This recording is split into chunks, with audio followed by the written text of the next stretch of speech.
Hey everybody here and our audience at home, welcome to ABQ UFOs and our amazing program today with filmmaker Justin Romine. He has an upcoming film called It Came from the Sky, Came Out of the Sky, and he's going to be talking about the creation of this film and his own UFO experiences, and we have some surprises along with his presentation. For all you guys who don't know me, I am Birdie. I am your host, and welcome. So let's bring Dustin up.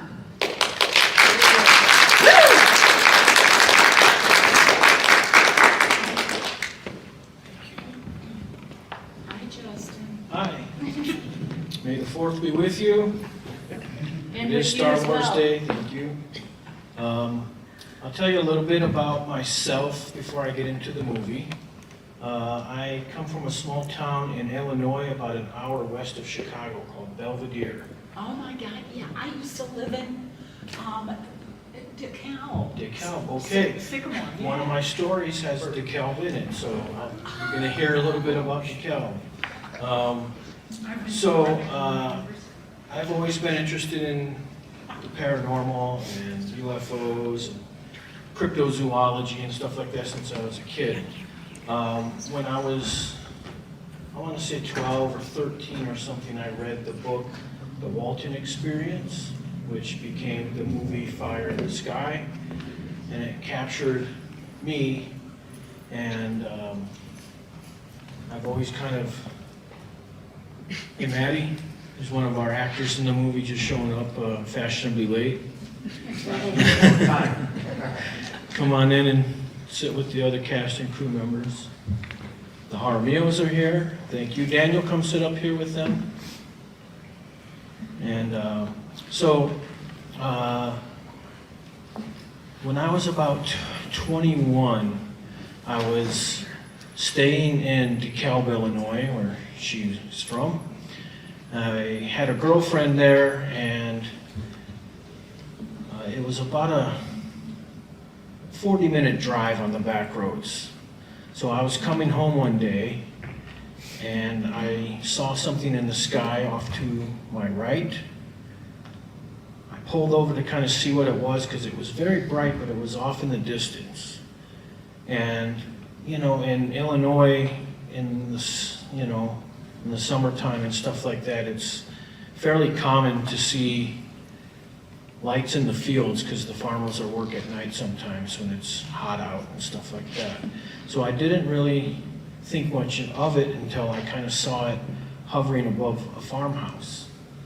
It was through a cornfield and way off in the distance, but as I stopped it and pulled over and looked at it, I saw it rise up and then shoot off.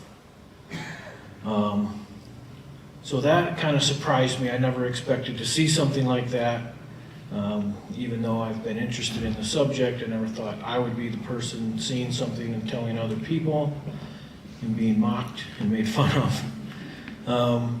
Another experience I had, I was working at a TV station in Rockford, Illinois, and I was outside probably smoking cigarettes or something with one of my friends who was a director there at the TV station.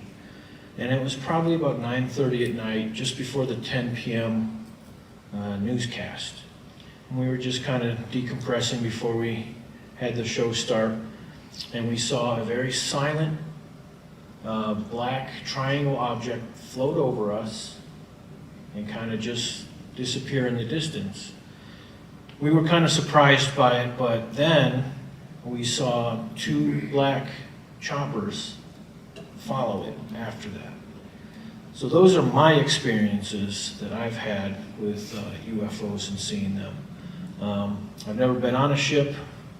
I hope to go someday. So I kind of have always wanted to make a movie about aliens and UFOs and stuff like that. And I've just never got around to it, never had the right story in mind. And it took years and years of kind of contemplating what I wanted to do to get the movie up and running.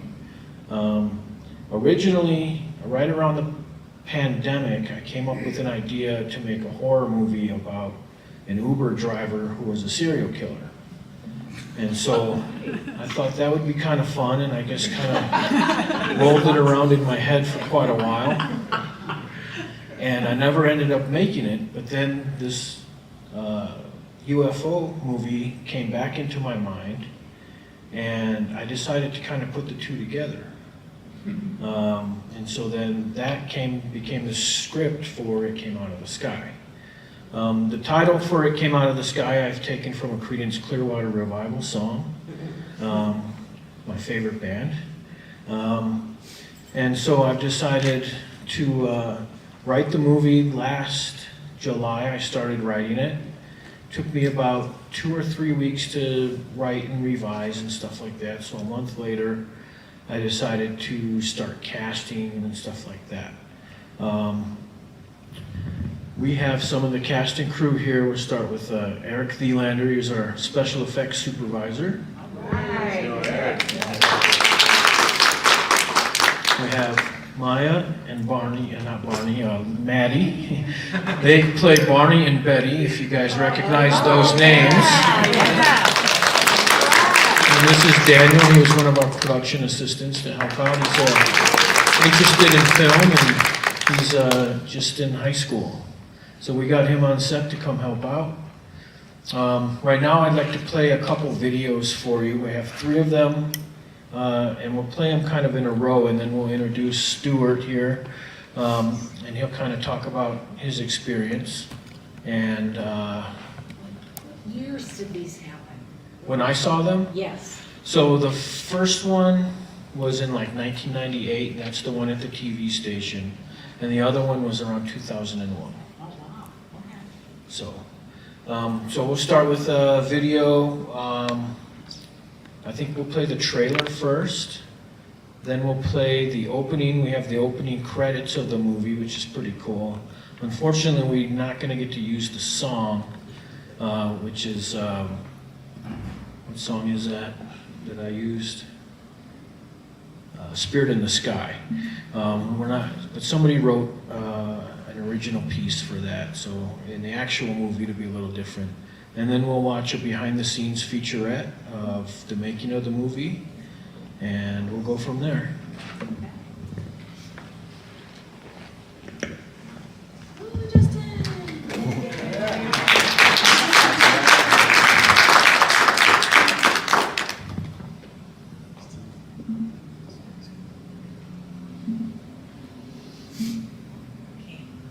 So you want to do the trailer first? Yeah, you got Yeah. It's okay.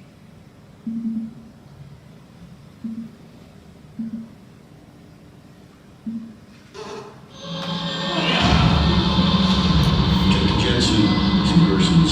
How long was it? 6 days.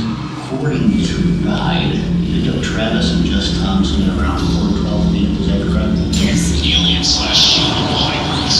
All I can remember is the bright light. What do you think that was? Where did it come from? Came out of the sky.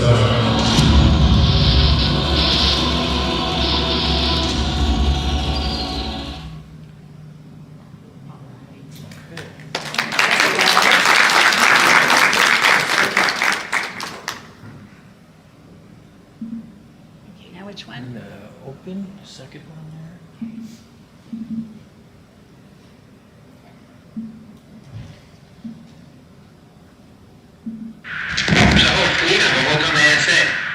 My God.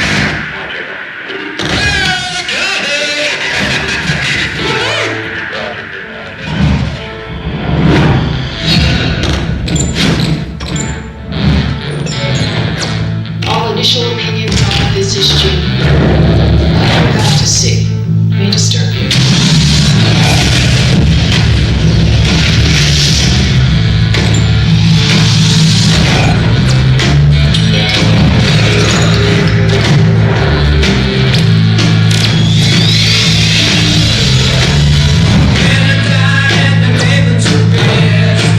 Gonna go to the place to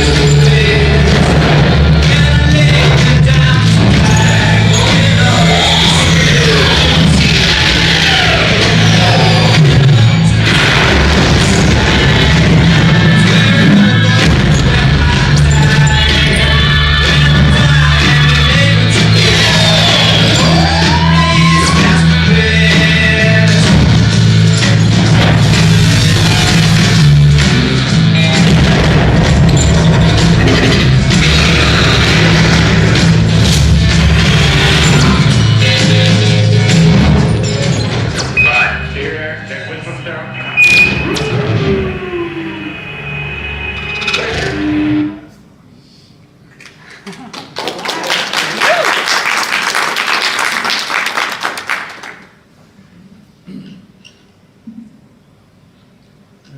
the first one there. So this is a behind-the-scenes featurette of making the movie. Alien/human hybrids. All I can remember is the bright light. I think that was. Where did it come from? Came out of the sky. It Came Out of the Sky, a short film by award-winning director Justin Romine takes viewers inside one of the world's deepest mysteries, the phenomenon of alien abduction. Set against the backdrop of the American Southwest, the story follows a disgraced detective trying to unravel the dark secret behind a recent uptick in missing persons reports.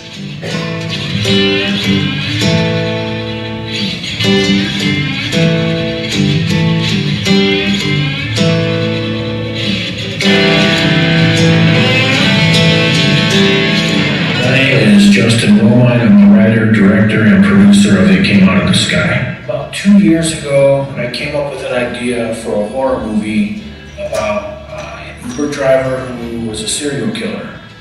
I never made that movie, but that idea stayed in my head, and then I had an idea for an alien movie. I kind of put the two together, and that is what became It Came Out of the Sky. And then I wrote a couple parts for people specifically. I wrote Detective Jensen for Stu Walleen. Justin and I have known each other for a long time, probably close to 15 years. I think the first time we met was on the set of Afraid of Sunrise, which he was directing. As the years went on, we would help each other out in our various films and, appear in each other's movies as well. This is how much I love you. But when he decided to relocate to Albuquerque, I kind of thought those days were behind us. Last summer, he sent me a text talking about this idea he had for a short film. My journey on this film began when Justin sent me an overview of this story that had been rattling around in his head for some time. I thought it sounded great, and about a week later, he sent me the first 4 pages. 5 days later, he'd completed the first draft. It would be exactly 4 months later that filming would be underway. But first, there was the matter of casting the other roles. Casting was pretty cool. We held auditions. We found Luna through the audition. She plays our second main character. We found Maya, who ended up playing Betty. Where I held the auditions, the guy that owns the studio, he introduced me to Maddie, and Maddie became Barney, and then I wrote Chris for James Liakos. In early September, I received my flight and hotel confirmations, and it sank in that we were really going to do this.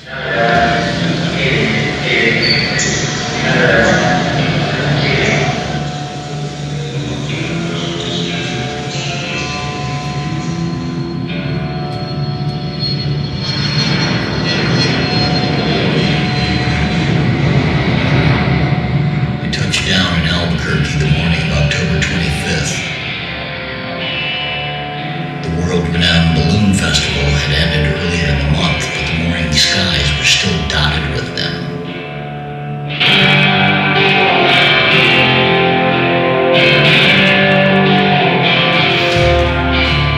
Justin picked me up at the airport, and we went to get a bite to eat for lunch. They put green chilies on everything. I get addicted to green chilies in the time I spent there. Visited some of the, obligatory local scenery, sites from Breaking Bad. Then he took me up to Sandia Peak, which was pretty breathtaking.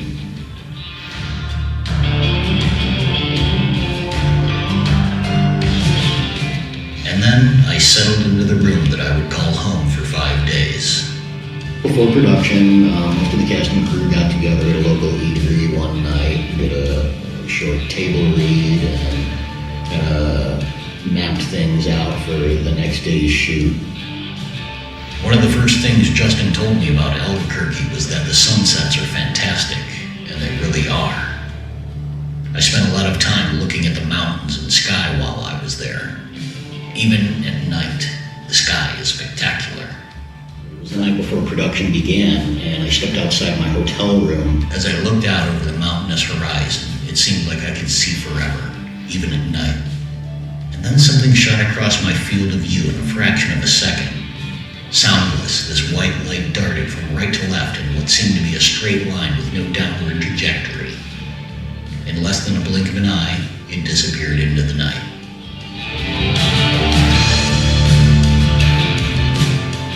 Alright, enough of my yammering. On the next episode of It Came Out of the Sky Behind the Scenes, get to know what production was like from fellow cast members and from director Justin R. Romine.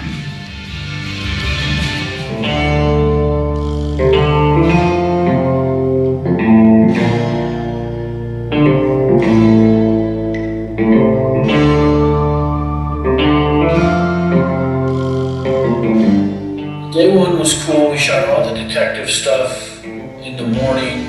There were 2 scenes in his office. We shot those.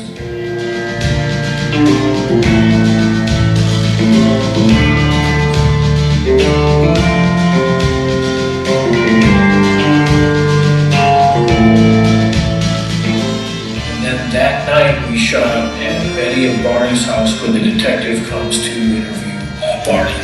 This is after Barney had gone missing for something like 6 days and then suddenly turned up with no memory of where he'd been.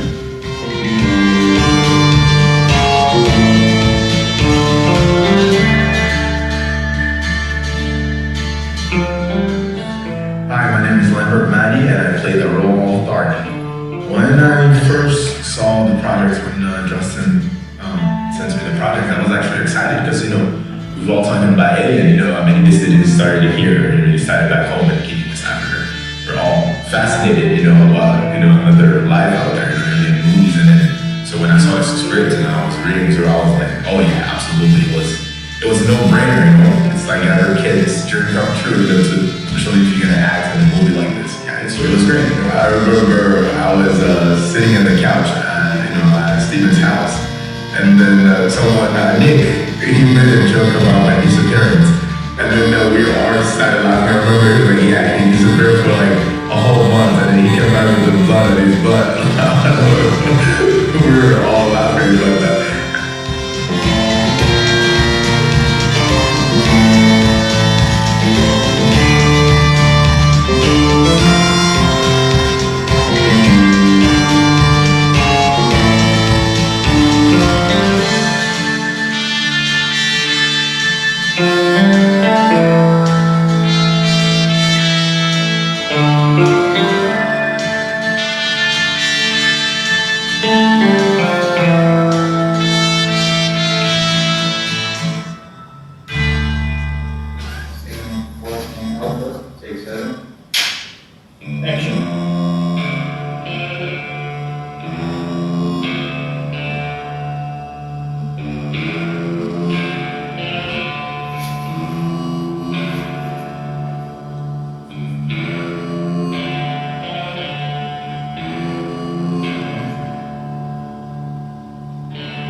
Saturday, October 28th, we filmed a montage of Detective Jensen driving through Albuquerque while listening to a podcast about Dulce, New Mexico, where some allege there's a hidden installation shared by extraterrestrials and the U.S. military. Then, with a little practical magic by special effects coordinator Eric Thielander, we saved a little time by bringing Dulce to the outskirts of Albuquerque.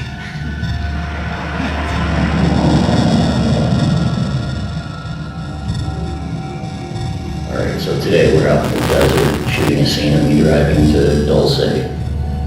And setting up shop down here. We are downwind from something dead and rotting. It turned out to be a coyote.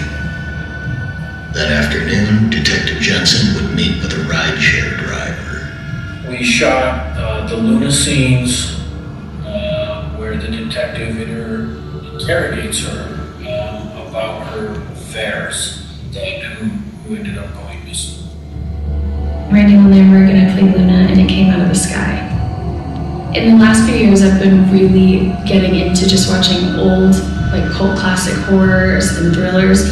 I was so traumatized by watching something in the theater, I think it was like Signs, ironically, and I like blacklisted the genre, but I kind of dipped my toes back in and fell in love with it.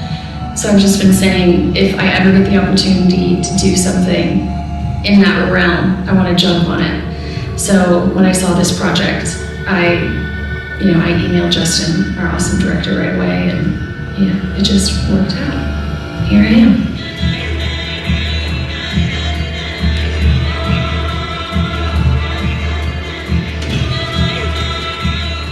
Day 3 was cool, but a very busy day. We shot an exterior just off of Central in Albuquerque, New Mexico, and that is where the ride driver picks up a fare and they end up going missing.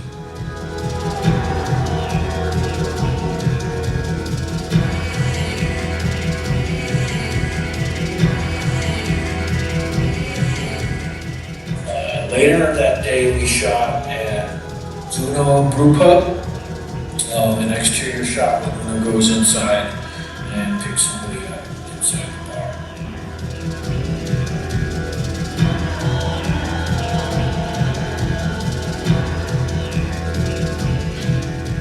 Name's James Liakos and I play Chris. Chris thinks he's going to have the night of his life when he meets Luna at a bar. Justin's a friend of mine, and we've worked together before and always talked about doing a film about aliens.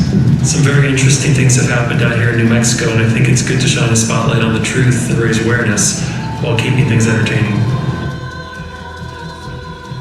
Then, that night, we shot the alien reveal stuff that night, and that was really fun, except for it was the coldest day of the year. And it was so cold.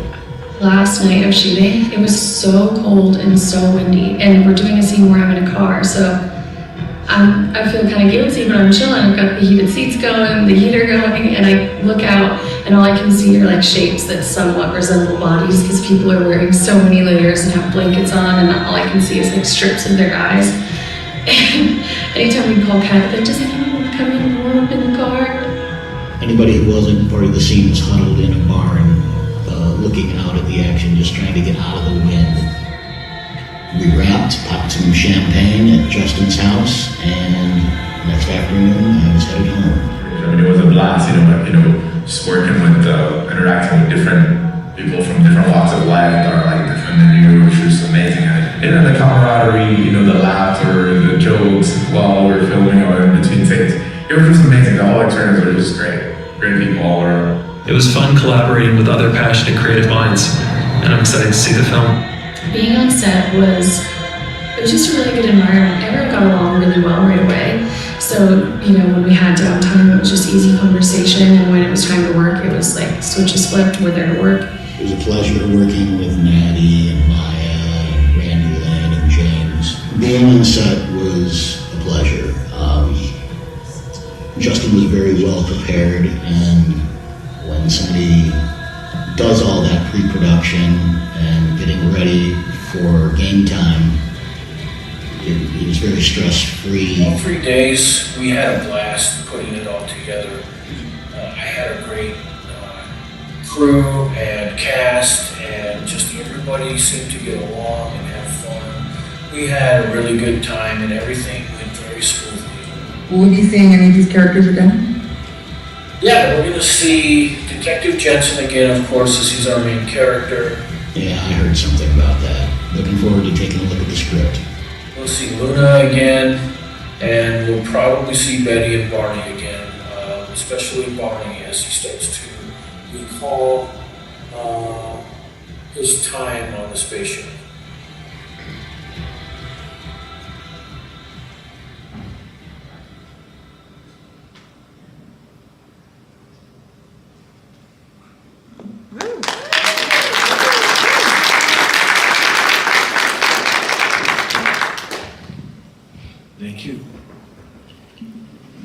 So I'll give you guys a little bit of what the story is about, because I don't think any of that was very clear. But it's about a detective who's been kind of disgraced and kind of demoted. He himself saw a UFO, and the brass didn't really believe him, so he kind of got demoted and put on UFO detail. Barney goes missing. He shows up 6 days later, and Detective Jensen is put in charge of his investigation. When he comes and talks to Barney and Betty, he tells his story about what happened. He was driving home late one night and kind of just forgot what was going on. Woke up 6 days later in Dulce and brought back to Albuquerque. He kind of tells his story, doesn't really remember much. And the detective kind of goes on a hunt of what's going on. He's also kind of in the missing persons realm, so he gets assigned to a case where a ride driver, the rideshare driver, comes and he talks to her because people from her fare have gone missing. He finds out that their cell phones were found up in Dulce, and really the last scene is the detective driving up to Dulce. That's that scene you saw, the car driving by the sign. I had that sign made. It's actually bigger and nicer than the one up there. I thought about donating it to them, but I'm gonna keep it because we might need it again I left it as kind of an open-ended cliffhanger. So I'm going to be doing 2 more movies with this premise as the detective kind of goes on his journey up to Dulce. So that's pretty much the story of the movie. You guys saw in the behind the scenes that Stu, who I'll introduce now, saw a UFO while he was out here. So I'm gonna let him kind of tell his story, and we'll introduce Stu. Here comes Stu. Stu, can you hear me? I can hear you. All right, we can hear you. So this is Stuart Wallin. He is an old friend of mine, an actor, producer, filmmaker, writer, and I wrote the parts for him as the detective because I thought he would play a good detective, and he kind of has a nice Columbo vibe. So, so here's Stu. Stu, tell him about your encounter. I really have much to add that I didn't featurette. I've had a lifelong fascination with UFOs, and so all my life I spent a lot of time watching the sky at nighttime. So I've seen plenty of them. I've seen some things explained, but just for what I saw that I described it in red, and just to give you an idea, when I was at the Wyndham's airport, my room faced west. That's why people back in my hotel early, those fantastic. One night I started pressure and watching see the mountains in the valley between us and from right to left, completely horizontal, faster than any linear I've ever seen. And it just completely threw my fraction.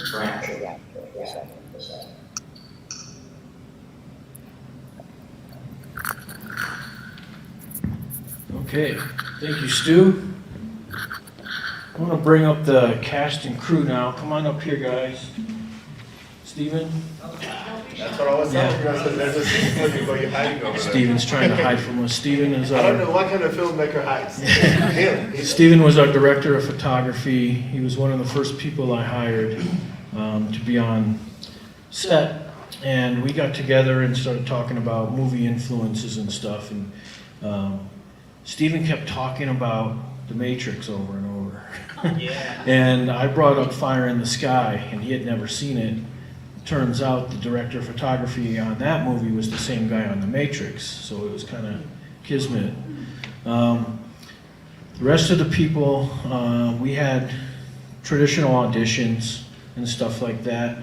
Maddie wasn't in those, but the guy that ran the studio said, you should check out this guy I've been working with. And Maddie is from Guinea, Correct. West Africa. Correct. And how long have you been here? I've been in New Mexico for almost 4 years now. I moved August 11, 2020. All right. Yeah, but in the United States, almost 18 years. I moved July 19th to 06. So I pretty much grew up here in the States. That's why I don't have much accent. Like, you're from Africa, but where's the accent? We hear a little bit. It's okay. I think I'm good with it. Okay. They're like, They can hear we hear a tiny little bit. I was like, yeah, it's because I grew up here pretty much. Yeah. You were in Texas before, right? Right. So when I first moved, I live in New Bedford, Massachusetts. That's where I spent. It was freezing. I hated it. We don't do the cold at all. Back home, it's a nice tropical weather. When I got to New Bedford, I was like, yeah, no, this is not it. And then even before me moving to the States, my sister lived in Austin, Texas. She spent like maybe 5 years. And then back in 08, she decided she wanted to move to Austin.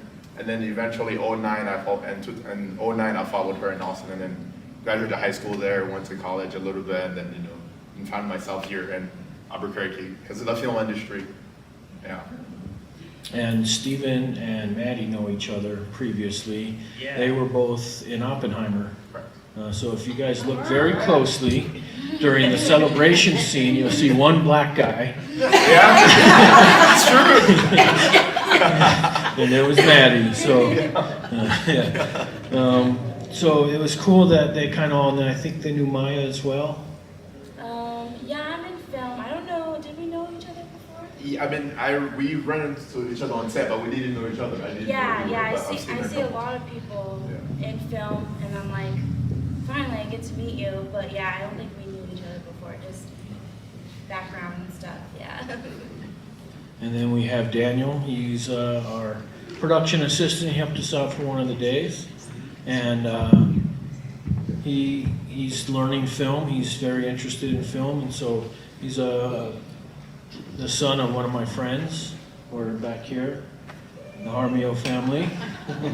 And so he got to come on set and see what it was like to shoot a movie.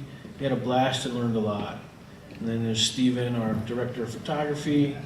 Then we have Eric, who I've known for a few years. We've worked on a couple movies together. And so when I needed somebody to kind of do some rigging for that sign eventually, I was kind of afraid how I was going to get the Dulce sign into the ground. I didn't want to dig a hole or anything like that. And so he actually welded together a rig for it, and we just covered it with dirt. So, like I said, it looks better than the actual sign up there. But that was right by the dead coyote. Yeah, it was right by the dead coyote. This is right over the little hill back there. Sorry. We threw a disposed tire next to it for posterity. Yeah. And then as the car drives by, it kicks up a lot of dust. It looks really cool as the car drives by.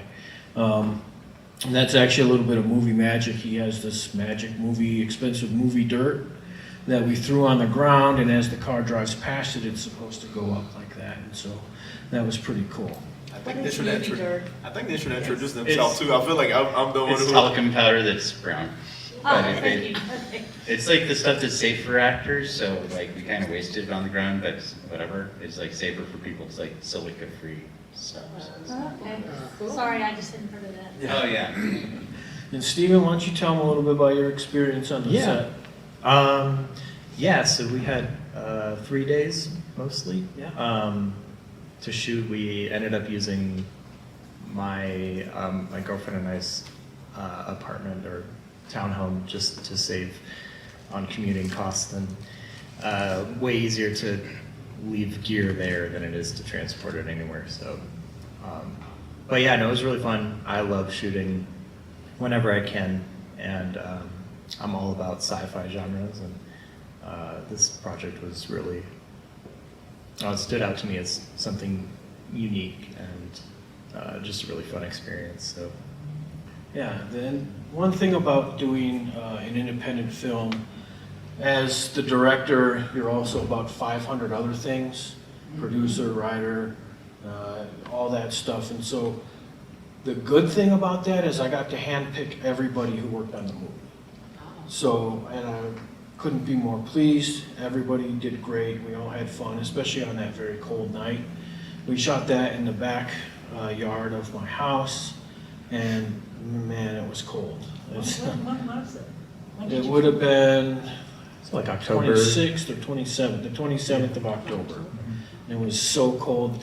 The rest of the week was so nice, and all the other days shooting was great. But then we decided the one time we have the night scene that plummeted. It just, it was so cold. So people were huddling in the car and in the barn and all that. But we shot over 3 days. We didn't have any hiccups. Most productions have hiccups, and you have to kind of get creative and work through the problems and stuff. We had nothing like that. It was really, I think, just meant to be. And we had a pretty small crew Yeah. for how much output we did. Yeah. Yeah, we did have a pretty small crew, just a few people manning behind the cameras and the audio and, you know, lights and stuff like that. We really just had one or two other people. But yeah, so I told you guys about my experiences with UFOs. Do you guys have any? Right, I was like, I didn't. I haven't had a cool experience like yours. But I've always been into, UFOs, like stuff back home, because we're all fascinating watching different movies. You're like, wait, is this thing real? You're kind of curious, So my experience with UFOs, my like for UFOs didn't start here just in the US, because back home I was acting, doing different things, and watched lots of alien movies. I'm like, wait, are these things even real? And then here we are. You became the story. You have an actual story, so that, which I find pretty cool. So when he invited me, when I saw the script, when I first read the script, I was like, yeah, this is a no-brainer. This is something we all reminisce about as a kid. It doesn't matter where you're from. Everybody talks about alien. So yeah, it was amazing. Yeah. So we have kind of set up for 2 more movies. I still have to write them, but they're kind of rattling around in my head. I was talking to Eric last week about building one side of a spaceship for one of the scenes. That's going to be a little difficult, but we'll make it happen, because Bonnie is going to start recalling his time on the spaceship as he's getting interviewed more by the detective, and he's going to kind of reveal his story a little more. So I'm pretty excited about that. I also have some other pretty cool ideas for the next 2. That's really all I have for now. Does anybody have any questions for the cast and crew? I do. Where are they from? I feel like I'm the only one who's actually introduced myself to everybody else. Please tell us where you're from. Exactly. So my name is Maya. I'm from Omaha, Nebraska. So we have a bunch of cornfields. I've also been kind of obsessed with aliens. When I was probably 10 to 12, my parents took me to Roswell, and it was the best time of my life. That's the closest I have to an alien story or UFO story. I mean, one time I live in Rio Rancho, so it's kind of up on a hill, and it was during the balloon fiesta, so I don't know if it was balloons, but I was just in my living room watching TV, and I see bright lights outside, and I'm like, oh, they're just doing the fireworks or whatever. So I go out there and I go to see the bright lights, and it's completely dark, nothing going on, no fireworks. So I go back inside, I'm watching TV again, and then again I see the bright lights. So I saw it like through a window, so I don't know if that counts, but I never knew what it was, and it was just like really bright flashing lights. So I don't know, that's my story, that's my experience. What was this about? Introduction? Yes, well, I'm Maya from Nebraska, but I grew up here from the age of 6. So, yeah. So this is home. Hopefully one day I will have a real UFO experience because I feel like I was cheated. All right, my name is Daniel. I was born here, but I live in Rio Rancho, and just working on this was a really cool experience. I learned a lot. I'm Steven, like Justin said. I grew up in Minneapolis, Minnesota, and I went to film school up there like 15 years ago or so. It was the last class in the film school to use a flatbed 16mm editing machine, so we actually physically cut and pasted the film together, which was really cool. Yeah. That's the extent of my editing experience, really. So I still shoot on film. I'm kind of stubborn in that way, and I have a whole stockpile of film in the freezer just waiting to go for the right project, but it is really expensive, and I know a lot of people shy away from that, but maybe on the next couple projects we'll get to use some of it. So. But I've been here 5 years now this summer, and met Maddie on Oppenheimer, and that was kind of like the first big thing I got to do here. So you were an extra? Yeah, we were both scientists. Yeah. My buddy, my scientist buddy. Yeah, yep. There's a couple more that we met and made good friends with too, and kind of been working with them on and off over the years, and just love getting on any kind of project that I can, and just I had a really good feeling about this one. So. I'm Eric Elander, and I was born here. My dad was born here, so I guess that makes me kind of a local. Yes, definitely. Kind of. And I started out with the 48-hour film festival and working with Justin on those crazy projects, and so and I run the effects department on Nickelodeon Kids Show the past couple of years. Oh, did it get spooky? Sorry, guys. Anyways, it's kind of cool to see, go back to that, because I just do these 60-hour weeks of making film for Paramount, and it's all very serious. And, to go back to the roots a little bit, it was kind of fun, because, Justin's an old friend, so it's a lot different when you got 8 people, and you're like, okay, we got 3 days, and, it's of course all on Justin. This whole thing is his fault. So thanks, Justin, for having me. Thank you, Justin. All right. Thank you, guys. I will say that we are still raising money. Post-production is very expensive. And also, we have solid plans to tour the country and maybe the world with film festivals. And that gets expensive. So I have some flyers over here. It has my contact information, and then there's a QR code you can scan with your phone, and it'll take you right to our Kickstarter page.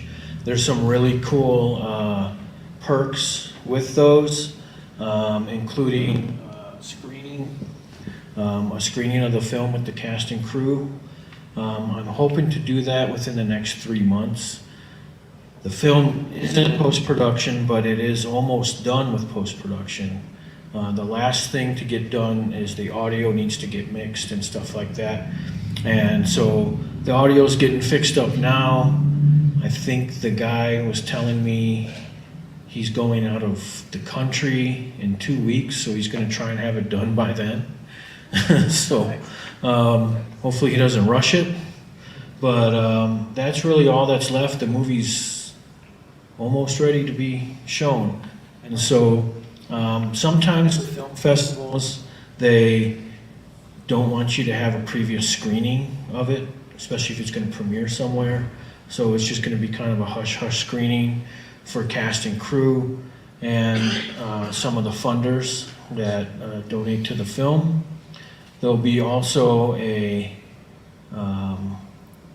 meet and greet with the cast and crew afterwards at an after party that we'll have somewhere, probably at Juno Brew Pub, I'm thinking, because they were in the movie. If you haven't been there, it's a really cool place, and they just opened a second location, I believe. Where is it? Juno is downtown on First Street. First Street. It's right across the street from a grow house that very pungently smells like marijuana. When we were shooting, that's all I could smell. But that's really all I have. Does anybody have any questions? Sure. So you have Barney and Betty Hill, but I see you've brought them to the future.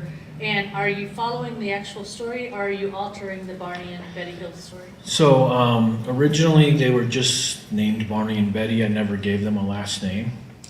But it ended up when Stuart put together some newspaper clippings, he ended up putting Hill in there. And so we kind of did that. But no, it's a completely different story. Okay. Yeah. Well, yeah. Any chance that you might be able to show the film for the Roswell UFO Film Festival, July of this year? No.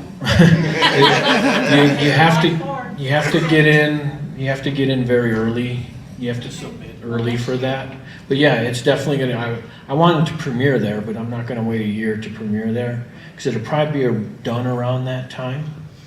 So yeah, I originally wanted to go there, but so we're gonna do it next year. It'll be in there for sure. One more question. When you get through doing all your festivals, will be showing it somewhere like the Guild, or? Yeah, I'll show it up. Maybe even do an event and have you guys all come out and watch it with ABQ UFOs. Absolutely. Bill. Justin, hi.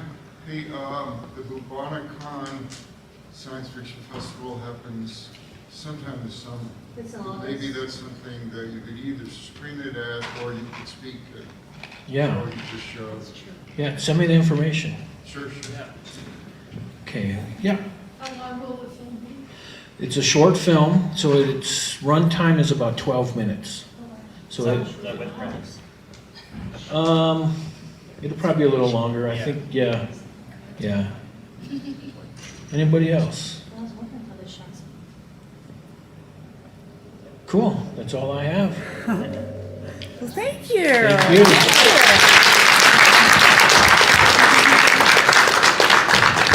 Thank you, Justin and cast and crew. We really appreciate you coming out to talk about It Came Out of the Sky. We cannot wait to see it when it makes its appearance, and I get to talk with two mics now. And we're very glad for our at-home audience who also joined us, and just keep watching the skies, everybody. Thanks for coming. Let's all hang out and talk about UFOs now. We've got the room for another hour, so let's enjoy it. Thanks, everybody. Raffle? Oh, yeah, well, I'm going to do the raffle, but I want to turn the live stream off. Oh, bye, Stu. Pat's still on. Bye, Stu. There he goes.